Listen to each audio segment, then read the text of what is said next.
Why? I don't understand. Because I already paid. うわ、深っ。めちゃくちゃ恐れていたパンクです。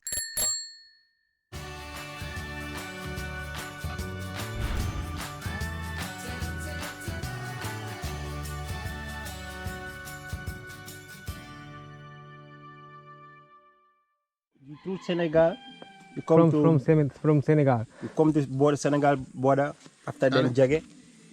ジャゲ？Jage. 2023年6月26日午後3時です。約10日間滞在したギニアビザを出国してギニアに向かおうとしていますが、実はこの時ギニアのビザがまだ正式に取れておらず、かなり不安な心境でした。ギニアビザはオンラインで支払いを行いますが、4日経ってもビザ承認の返信が来ておらず、ギニアビザでそれを待ち続けるわけにもいかないので、とりあえず申請完了の書面だけでギニア入国を試すことにしました。Your name is Omar. Omar? Yeah. Nice to meet you. You Nice are to meet you. policeman? No, me I'm a Gambian. Yeah, I know. さて、ケニアビザ出国スタンプもらっちゃいました。まあ、無理やったら戻っておいでって言ってもらえてるから多分大丈夫。賑やかですね。オマールというこの男、ガンビア人なので英語を話し、今はこの村に住んでいるそうです。なぜかギニア国境まで先導してくれていますが、頼んでもいないのにそこまでされると逆に警戒してしまうのも本音です。I can't. そしてこの辺りの道が本当に冒険。こんなところで転倒だけは絶対に避けたいと思っていた矢先、がっつりはまった。こけた。うわ。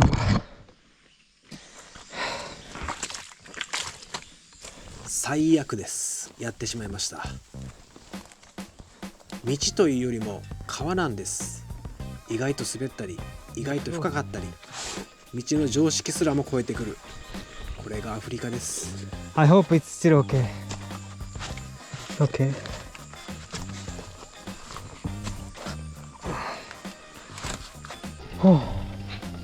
村だ。村が見えてきた。ギニアサイドの村。OK。ボーダーコントロール。Yeah, it's a border control, you know. ギニア国境に着きました。ここでパスポートの提示と、やはりビザについて聞かれたので、申請完了の書面と領収書だけを見せました。本当にそれで入国できるのか。He said that you help them to give them something. Anything you give them, you know that it's something, you know. The money. Why? I don't understand. Because I already paid. I already paid online. Big money. So give them something, you know. They beg you, you know. They give them something to eat, you know. No, I don't have mango. Money, you know. I don't have much money.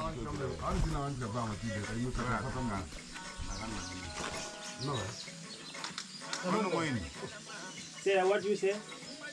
Help them something, you know. Small money, small money. It's so that they... More money. Small money.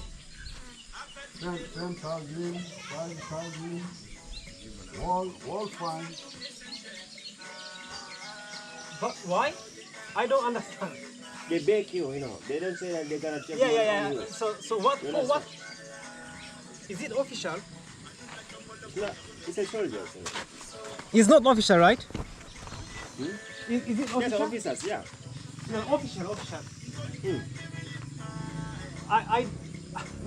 I didn't know the information. What they try to say. You to help them and give them something. What? Like any amount of money you get.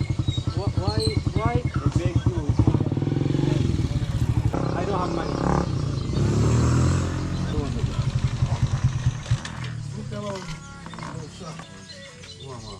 Check. Check.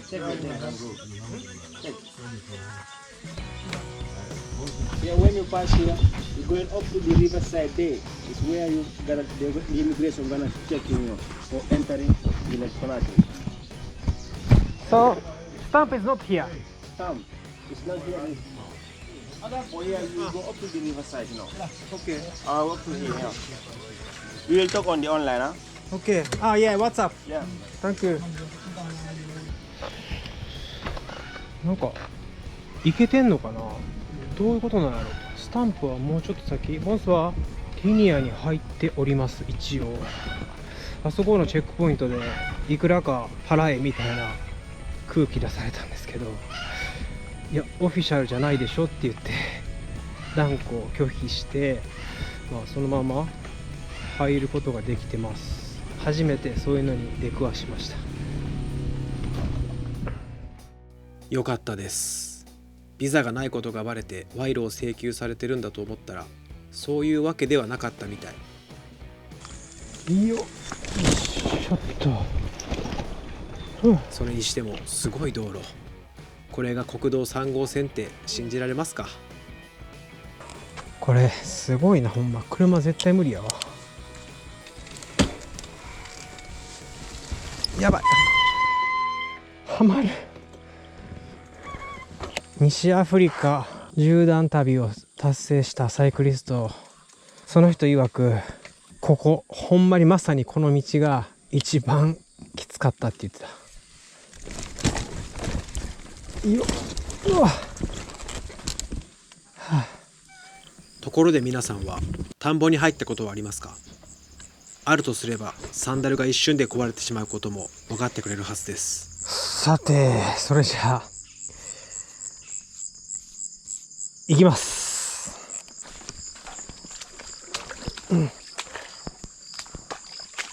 うわ、深っ。ここマシやな。で、足元めちゃ滑る。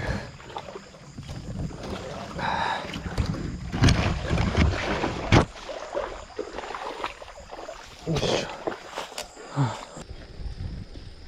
着きました。カンジャファーラです。川越えたところかな。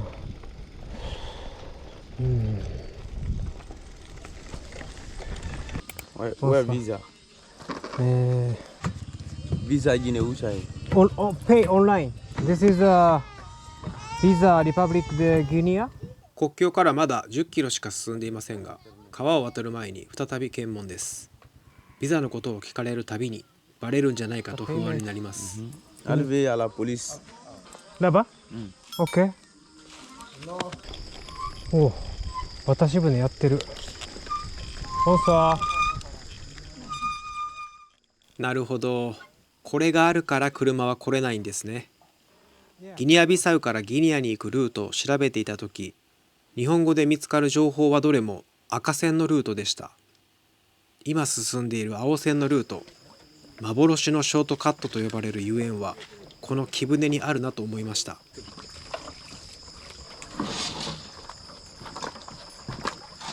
冒険が好きな人ならバイクタクシーに乗ってここまで来ればこの川渡りを体験することもできますが、船は常に浸水していていつ沈んでもおかしくない状態です。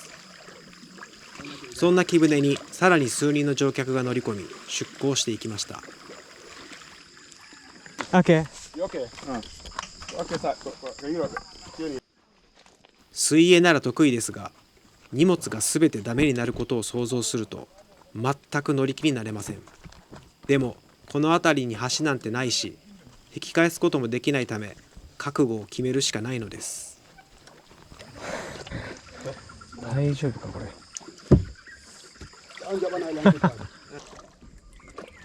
さっきの船も大丈夫だった。まさか自分のターンで沈むことなんてありえない。たった15分間だからどうか無事に済みますように。よかった。無事に対岸に着きました。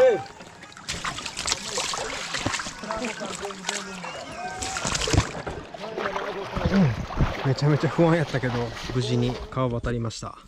代金が5000ギニアフランですけどね、僕持ってたギニアフランが1万ギニアフランのお札しかなくて、もう向こう岸行っちゃったんで、多分チップで多めにくれたんだろうなっていう風に向こうは捉えてると思います。もう全然それで OK だから、ほんまは5000円やけど 1万払ってるから160円です。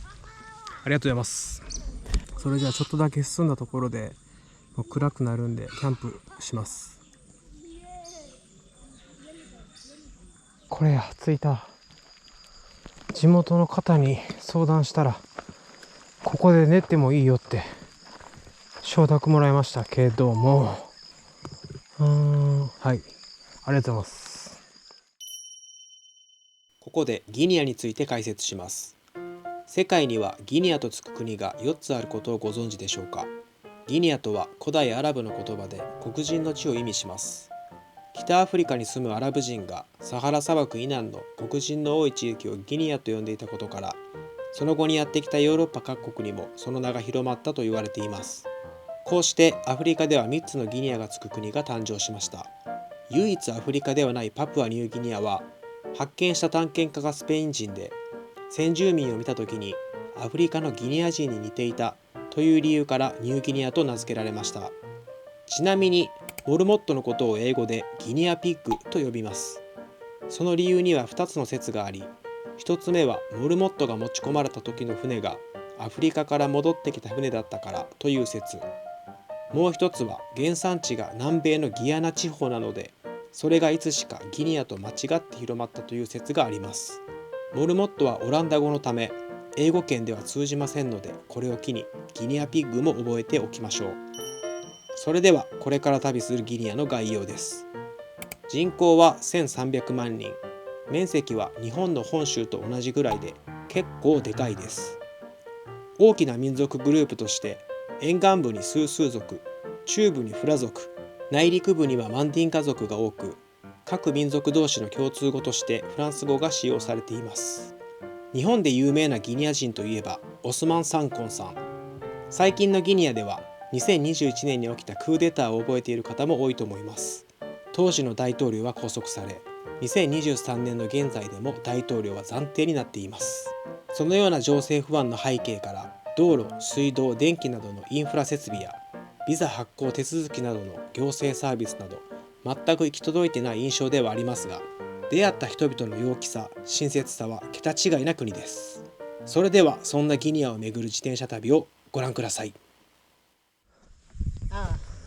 OK, merci beaucoup. Okay, merci, merci. Thank you very much. Thank you, huh? Enchanté, merci beaucoup. Okay. Merci, merci. Merci. はい、おはようございます。午前雨が降ってましてキャンプしてたんですけど、ちょうど肩下からぐらいの時に雨が降ってきて、休んでた場所が農園の小屋みたいな場所で、雨上がりにみんなでこの今雨季にまく種、それを一緒にね手伝ってやってました。さあ、それじゃあ出発です。大きな町ボケっていうところまで行きたいんですけど、多分今日は着けないと思うな。またこういう道の悪いところを進んでいかないといけないんで、半分ぐらいまで行けたらいいかなっていう感じです。それでは行ってみましょう。自転車のねパンク修理キット、これ欲しいんですよね。あるかな。実を言うと一気にパンク回数が増えました。道が舗装されていないだけでなく、予想を超える凸凹、タイヤにとって相当大きな負荷になっていたようです。やっぱさすがにこの村にはないな。自転車パーツは大丈夫なんですけど、ちょっと不安みたいな感じ。こんだけ道悪いんで、次パンクしてもう2回目がない。パンク修理できる回数はあと1回。次の大きな町まで残り 70km。 舗装された道なら1日で着く距離ですが、ご覧の通りの悪路が続きます。無事にたどり着けたらいいのですが。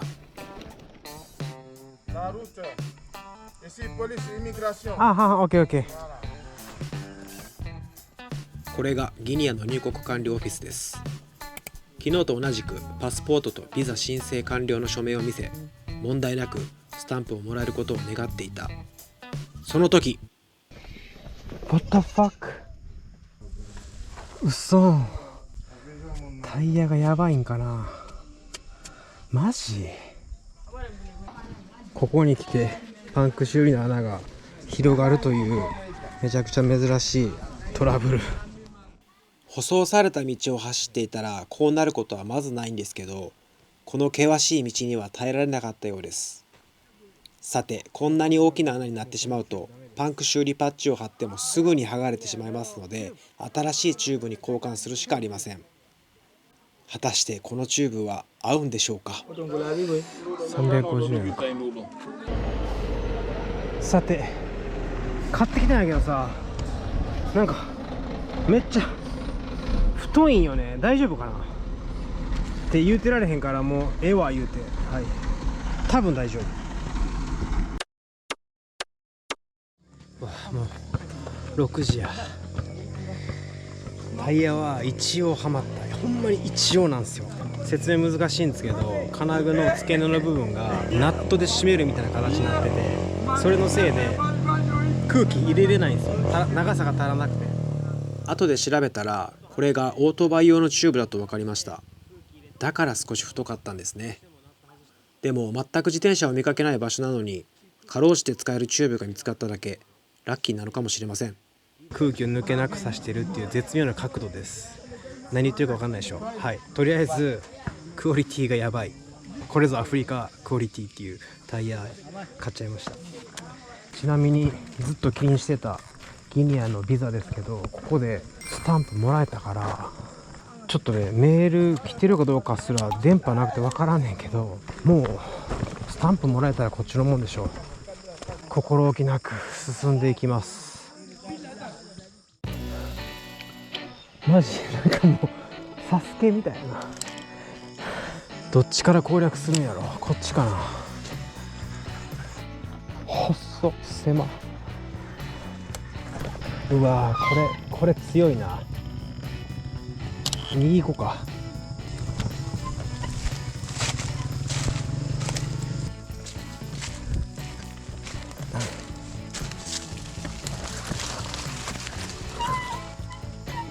よし、抜けてきた。ほんま迂回路があるだけまだマシやな。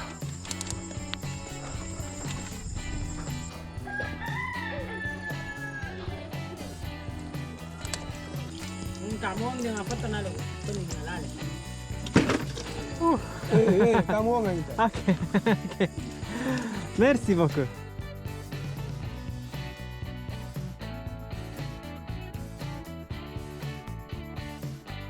無事に入国スタンプもらいまして、今ここはウエスエング、大きな町、目指してる町であるボケっていうところまであと60キロありまして、できれば今日着きたいっていう感じで。SIM カード欲しいな。インターネットちょっとつなぎたいな、やっぱり。はい、ほら。結局 SIM カードは売っておらず、オフラインの日々が続きます。女の子たちすごいドレスアップしてる。なんかお祭りなんかな。6月28日、この時はイスラム教最大の行事タバスキの期間でした。日本語では犠牲祭として知られ、各家庭で羊などの家畜をさばき、数日かけてその肉をいただきます。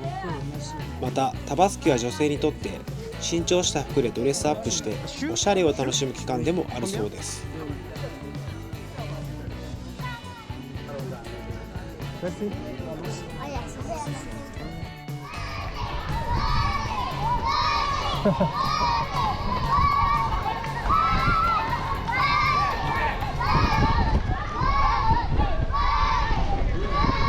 ありがとう。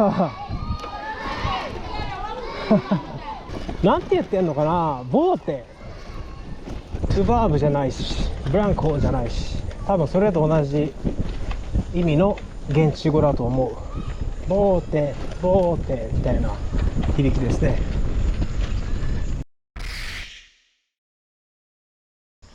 めちゃくちゃ恐れていたパンクです。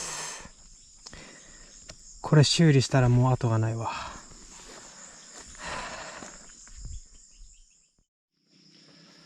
はい、やばいです。パンクが治りません。ガムテープ使ってやってんすけど、まあそれは無理じゃないですか。けどヒッチハイクするにも車が通らないんですよ。モーターバイクばっかりなんですね、この道。こんな感じでモーターバイクばっかりなんですよ。車が通らない道、ヒッチハイクはなかなか難しいです。とりあえずですね、ガムテープで穴を塞いだところがめちゃめちゃ弱いです。空気をいっぱい入れへんかったらなんとか持ってる気がする。ちょっとやれるとこまでやってみます。さあ4時間もここで修理作業やってましたけど、とりあえず歩いてみます。パンク修理に使うパッチシールがなくなったので、チューブの穴にガムテープを貼っています。空気を多く入れるとテープが剥がれてしまうので、自転車を押して進める最小の空気圧の状態です。乗った瞬間空気抜けるんちゃうかっていうのが怖くてずっと歩いてますけど、まあ歩いてる感じやったら空気抜けてなさそう。空気圧いっぱいにせんかったら耐えれそうなんで、このまま歩いてボケまで行っていいかなとか思ってますね。こういうショップにさ、パンク修理キット売ってないかな。どうしてあんだろうな、みんな。ダメ元ですが、ここでパンク修理について聞いてみます。なるほどな。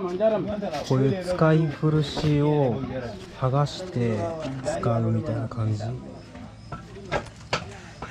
まずパンク修理の基本、チューブ削りです。チューブを固定して棒やすりを使い、まるで木材のように力いっぱい削っていました。正直言って治る期待は全くしていません。これほどの大きな穴ができるともう手遅れで、先進国では誰もが買い替えを進めるからです。しかしここではそう簡単に買い替えができません。まず新品が入ってこないことと、仮にそれがあったとしても現地の人からすれば高すぎる価格だからです。自転車に限った話ではありませんが、アフリカではどんなものでも何度も何度も修理して長く使い続けます。そのバイタリティがあってこそ生まれる見たことのない直し方、神業のようなスキルが見られることもアフリカの面白いところでもあります。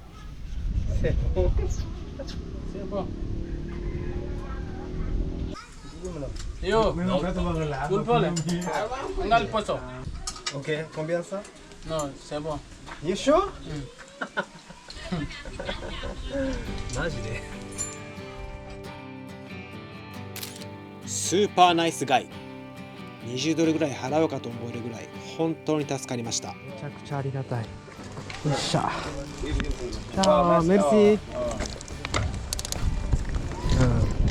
うん、いける。これならボケまでいける。今わかります？乗れてるんです、自転車に。こんな最高なことってある？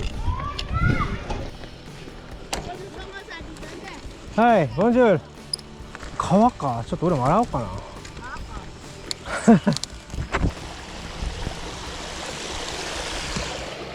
この前も川で泳いでましたが、あまり人が多くない地域だからこそこういう綺麗な川が多かったです。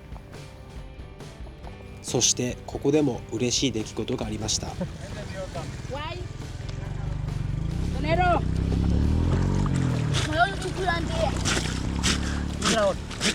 ルシー僕。手洗いの洗濯、かなり大変な仕事だと思いますが、お母さんと娘2人の3人で和気あいあいとした空気は楽しそうでした。メルシー。メメルシー僕。ルシーメルシー僕。わあ、ありがとうございます。洗ってもらえた。これをここに引っ掛けて走りながら乾かすという感じですね。それではボケまであと30分ぐらい着くと思う。やっぱり空気がちょっとずつ抜けてますね。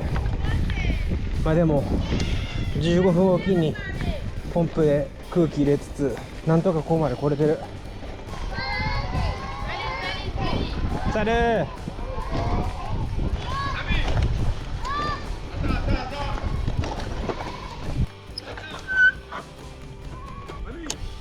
はい。Ah, pas t'imaginer.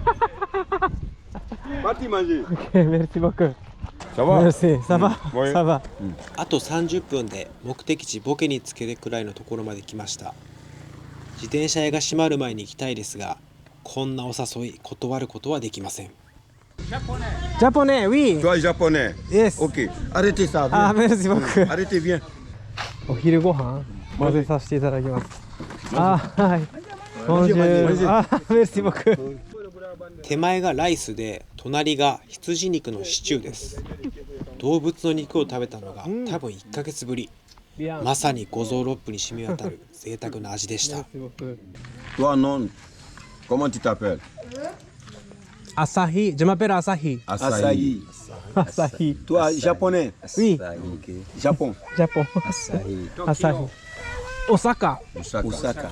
Oui. Tokyo, yeah, Tokyo is capital. Capitale Tokyo. Big city. 少しはフランス語ができるようになりましたとか、そんなことより奥の男性を見てください。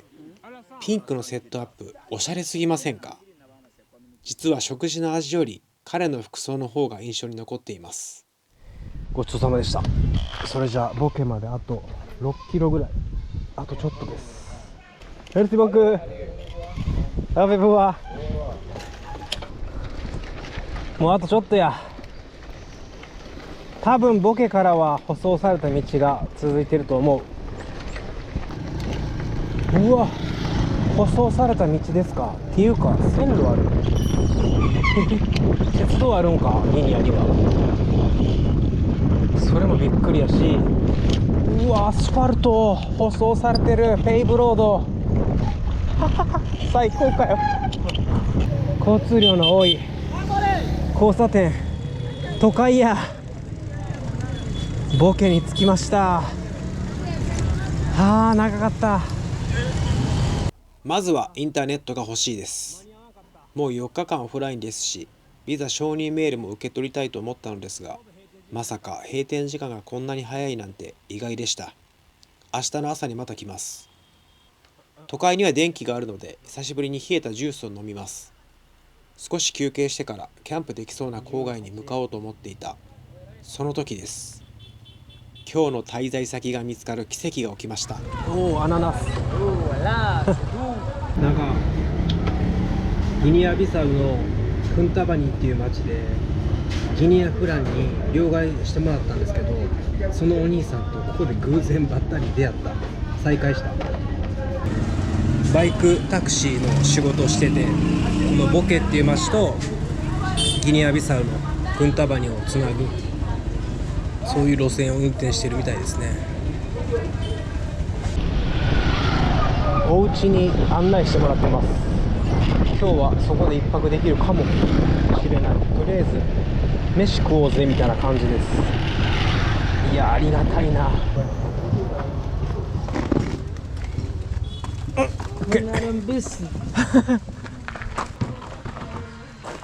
Comment tu appelles? Moi? You? Et toi? Lamarana ba? Lamula? Oui, Lamarana. Lamurana? Oui, oui. Lamurana? Oui. Lamurana, ok. Je m'appelle Asahi. Asahi. Asahi. Asahi.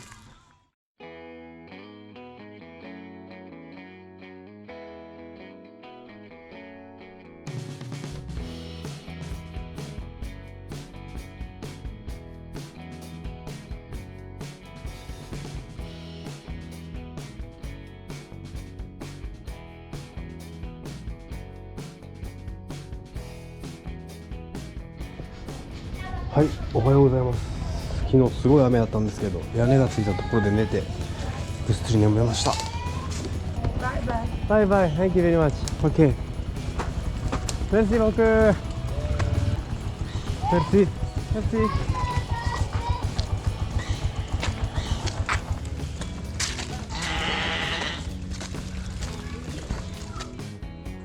こうしてようやく自転車屋にたどり着き、欲しかったチューブを買うことができました。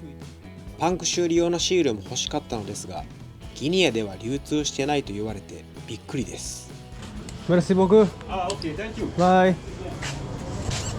はい、ここはギニアのボケという大きめの町です。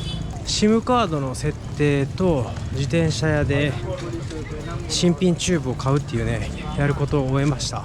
自転車チューブに関してはやっぱりヨーロッパみたいな形のがなかなかなくてですね、もう仕方ない。はい、首都のギニアコナクリ150キロまで着くんですけど、そこまでは多分走行的には問題ないと思う。それではボケを出発します。これぞアフリカ。全く計画通りに進めさせてくれないところ。これから旅はもっと面白いことになるに違いない。この街を離れる頃にはそういうワクワクの方が大きくなっていました。メルシー